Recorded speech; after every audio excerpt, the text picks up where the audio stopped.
Hello everyone, welcome to our new blog. আমাদের পুরী ভ্রমণের আজকে তৃতীয় দিন। আজকের ব্লগটা শুরু করছি দুপুরের লাঞ্চ থেকে। লাঞ্চের মেনুতে আমাদের ছিল ভাত, পটল আলুর তরকারি, ডাল, ইলিশ মাছের ঝাল, সাথে ছিল শসা, লেবু। আজকের রান্নাটাও আমরা বাজার থেকে কাঁচা মাছ আর সবজি কিনে দোকানে দিয়ে দিয়েছিলাম রান্না করার জন্য। পুরীতে অনেক ছোট ছোট দোকান আছে রান্না করে দেওয়ার জন্য, যারা টাকার পরিবর্তে রান্না করে দেবে। মাছ প্রতি কেজিতে 150 টাকা, মাংস হলে 200 টাকা, আর তরকারির জন্য 100 টাকা করে চার্জ করে ওরা। আজকে বাজারে আমি যাইনি, বরমশাই আর বাপি দুজনে মিলে গিয়েই বাজারটা করেছিল, তাই জন্য আমি তোমাদের সাথে বাজার করার কোনো ভিডিও শেয়ার করতে পারলাম না। লাঞ্চ করার পর তাড়াতাড়ি রেডি হয়ে গেলাম। রেডি হয়ে গিয়ে আমরা একটা টোটো বুক করে নিয়েছিলাম ওখানকার পুরীরই আশেপাশে সাইট সিনগুলো করার জন্য। সাইট সিনের প্রথমেই পড়বে এই বিপত্তারিণী মন্দিরটা। বিপত্তারিণী মন্দিরের ভেতরে মা বিপত্তারিণী একটা খুব সুন্দর বিগ্রহ আছে। এরপরে আমরা এখান থেকে যাব মোহনায়। এটা হচ্ছে ভার্গবী নদী, তাই তো? ভার্গবী নদী যেই জায়গায় সমুদ্রের সাথে মিশেছে সেইটাই হচ্ছে মোহনা।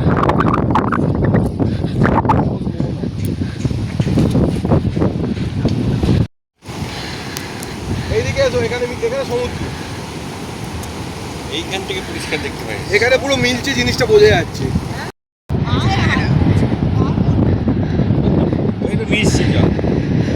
এই দেখো, এই নদীটা পুরো গিয়ে ওইখানে মিশছে, ওই যে ওইখানে গিয়ে মিশছে।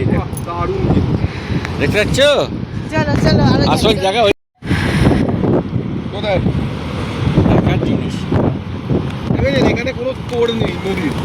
দেখুন বাপি, এই দেখুন বাপি, এখানে কোনো নদী, এটার কোনো তোড় নেই, হঠাৎ করে ওখানে শুরু হয়ে গেছে। ওখানে মিশে গেছে। এর আগের বারে আমরা মোহনায় এসেছিলাম বটে, তবে এই যে নদী আর সমুদ্রের সাথে মিলিত হওয়ার যে জায়গাটা সেখানটা আমরা দেখতে পাইনি। তাই এবারে যখন দেখতে পেলাম তখন ভীষণ এক্সাইটেড হয়ে গেছিলাম আমি। আর সত্যি অপূর্ব দেখতে লাগছিল জায়গাটা। এবার আমরা এসেছি ওঙ্কারেশ্বর মন্দিরে। এটি সাধারণত একটি শিব মন্দির, তবে সব ঠাকুরই এখানে রয়েছেন। বেশ সুন্দর একটি মন্দির, চারদিকে কারুকার্য নকশাটা খুব সুন্দর লাগলো আমার। এটা হনুমানজির মূর্তি, দেওয়ালের মধ্যে হনুমানজির নানা গল্প বর্ণনা করা আছে। আর এটা হচ্ছে সাপের বিল, যেটাকে বলা হয় নাগরাজের জায়গা। হ্যাঁ, না বিয়ে করতে আসেনি, ওটা পুজো করছে পার্বতী, তখন শিবকে তুষ্ট করছে। কার্তিক সরস্বতী লক্ষ্মী সবাইকে তুলে আনতে যাচ্ছিল তো, তাই জন্য। দেখুন দশাননের মাথা দশ করেছিল। এটা নটরাজ।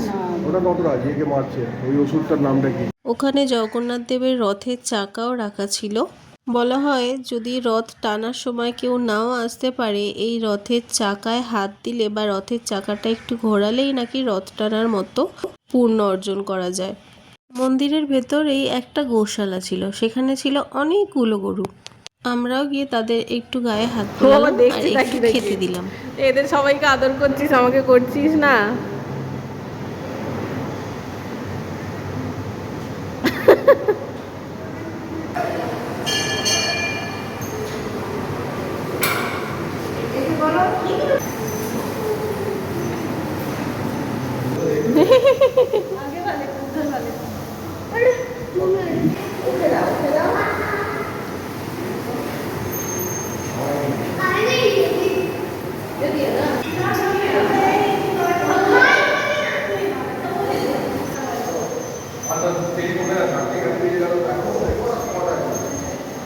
চলো। এটি হচ্ছে ওঙ্কারেশ্বর মন্দিরের 108টা জ্যোতির্লিঙ্গের প্রবেশপথ। এই বড় দৈত্যের মুখ দিয়ে ঢুকলেই দেখতে পাওয়া যাবে 108টা শিবের জ্যোতির্লিঙ্গ।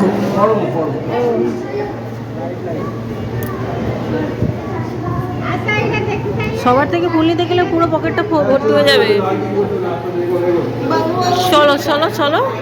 পুরীর স্থানীয় বাসিন্দারা মনে করেন পুরীর এই ওঙ্কারেশ্বরকে পুজো করা মধ্যপ্রদেশের ওঙ্কারেশ্বর জ্যোতির্লিঙ্গকে পুজো করার সমতুল্য। আর যেহেতু এই মাসটায় ছিল শিবের মাস মানে শ্রাবণ মাস, শ্রাবণ মাসে আমরা পুরীতে গিয়ে অনেকগুলো মন্দির শিবের পেয়েছিলাম, তাই আমরা নিজেরাই নিজেদেরকে ভীষণ লাকি বলে মনে করছিলাম। আগের দিনেও আমরা লিঙ্গরাজ মন্দিরে গেছিলাম, ওখানেও আমরা জলাভিষেক করেছি, পুজো দিয়েছি। নাগেশ্বর, বৈদ্যনাথ, এই যে এইটা বৈদ্যনাথ, ওইটা বৈদ্যনাথ।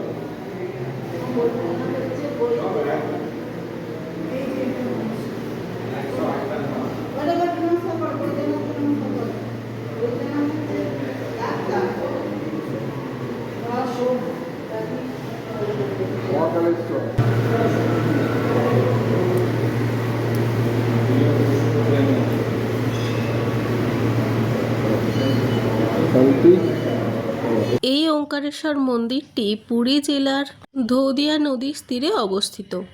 জগন্নাথ মন্দির থেকে দূরত্ব প্রায় 5 কিলোমিটার। পুরীতে আসা শৈবদের জন্য এই মন্দিরটি একটি আইডিয়াল তীর্থস্থান। এখানে মহাদেব ছাড়াও লক্ষ্মী, নৃসিংহদেব, নারায়ণ, হনুমানজি ইত্যাদির মন্দির আছে। মন্দির প্রাঙ্গণে আছে একটি সুবিশাল রথের চাকা। এবার এখান থেকে বেরিয়ে আমরা যাব গুপ্ত বৃন্দাবনে।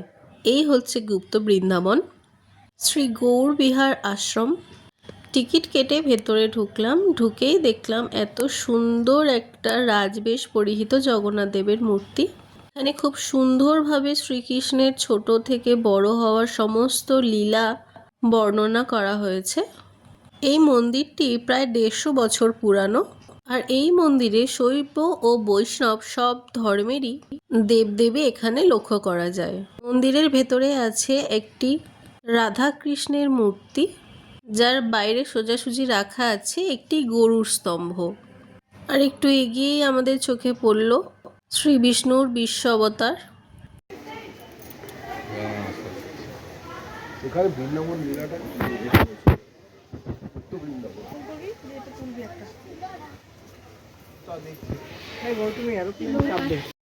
এখানে রাধার পদসেবার একটি দৃশ্যপট ফুটিয়ে তোলা হয়েছে, যেখানে শ্রীকৃষ্ণ রাধিকার পদসেবা করছে। কিছু দূর এগিয়ে দেখা যাবে এই রাধাকৃষ্ণের যুগল একটি মূর্তি। তারপরেই চোখে পড়ল সমুদ্র মন্থনের একটি দৃশ্য।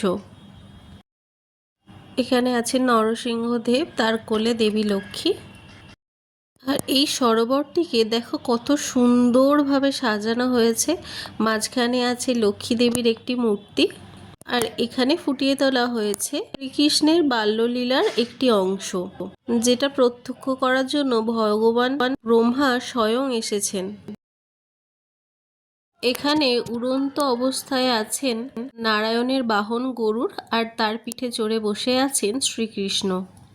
অসাধারণ সুন্দর লাগছিল এই সরোবরটিকে দেখতে।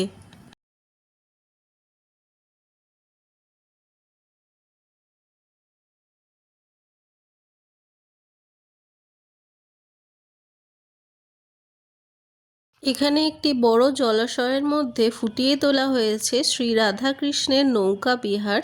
আর একটু পিছন দিকে তাকালে ওই যে দূরে দেখা যাচ্ছে শ্রীকৃষ্ণ জলের মধ্যে ভাসমান অবস্থায়। এখানে অনেক কচ্ছপ আর বড় বড় মাছও ছিল। এরপর আমরা যাব নরেন্দ্র পুষ্করিণী বা চন্দনা পুষ্করিণীতে। এই পুষ্করিণীটি 1500 শতাব্দীতে তৈরি করা হয়েছিল। সুবিশাল এই পুষ্করিণীর মাঝে একটি মন্দির আছে যা চন্দন মণ্ডপ নামে পরিচিত। প্রতি বছর এখানেই জগন্নাথ দেবের চন্দন যাত্রা অনুষ্ঠিত হয় এবং এই পুকুরে নৌকা বিহারও করানো হয় জগন্নাথ দেবকে। এবার এসে পৌঁছলাম জগন্নাথ দেবের মাসির বাড়িতে, অর্থাৎ গুন্ডিচা মন্দিরে। জগন্নাথ দেবের শ্রী মন্দিরের একদম সোজাসুজি 3 কিলোমিটার দূরে অবস্থিত এই মন্দির, যেখানে রথ থেকে উল্টো রথের সময়টা জগন্নাথ দেব এখানে বসবাস করেন। এছাড়াও সোনার গৌরাঙ্গ, বেরি হনুমান, জগন্নাথ দেবের শ্বশুরবাড়ি, বৌদ্ধ মন্দির ইত্যাদি মিলিয়ে মোট 11টার মতো সাইট সিন আমরা সেদিন করেছিলাম। ঘোরাঘুরির পর আমরা চলে এসেছিলাম সমুদ্র সৈকতে। অন্ধকার নিস্তব্ধ সন্ধ্যায় সমুদ্রের পাড়ে বসে সমুদ্রের গর্জনটাকে আরো সুন্দরভাবে উপভোগ করলাম।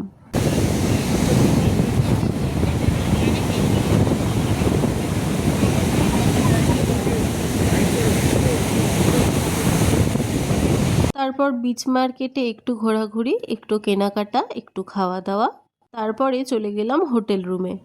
আজকের দিনটাও আমাদের বেশ ভালোই কাটলো। আজকের ব্লগটা এখানেই শেষ করলাম। তোমাদের কেমন লাগলো অবশ্যই আমাকে কমেন্টসে জানিও। ভালো লাগলে লাইক করে দিও আর আমার চ্যানেল লিপিস ওয়ার্ল্ডকে সাবস্ক্রাইব করে রেখো। আর যারা ফেসবুক থেকে দেখছো তারা লিপি হালদার ফেসবুক প্রোফাইলটাকে ফলো করে রেখো। টাটা, দেখা হবে নেক্সট ব্লগে।